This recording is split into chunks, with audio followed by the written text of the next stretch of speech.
లూకాసు వార్త, మత్తయి వార్త వాటిలోని ధనవంతుడు లాజరుసు వారి జీవితాలు మనం గమనిస్తే కింద లాజరుసు గారు అనేకమైన ఇబ్బందులు పడి తినడానికి తిండి లేకుండా అక్కడ రాజున్నది ధనవంతుడు బల్లపు రొట్టె ముక్కలు పడితే తినేవాడని రాయబడి ఉంది.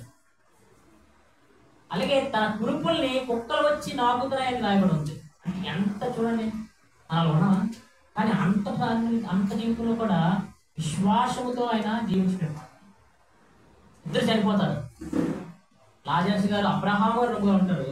ధనవంతుడు పైకి చూసి ఏంటి లాజర్లా ఉన్నాడు, కింద నుంచి చాలా దరిద్రంగా ఉండేవాడు కదా, ఇప్పుడు చాలా మెరిసిపోతున్నాడు అనేసి అబ్రహాం గారిని పిలుస్తాడు.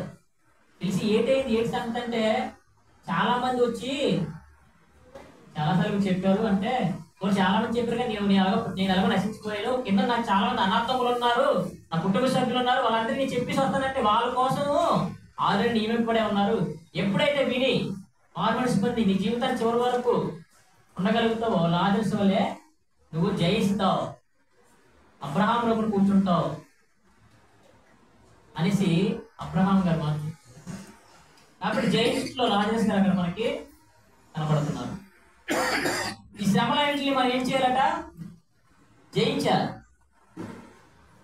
అలాగే ప్రకటన 2:7 జయించు అని నేర్పిస్తున్నాడు, జీవవృక్ష ఫలములు ఇస్తున్నారన్నమాట.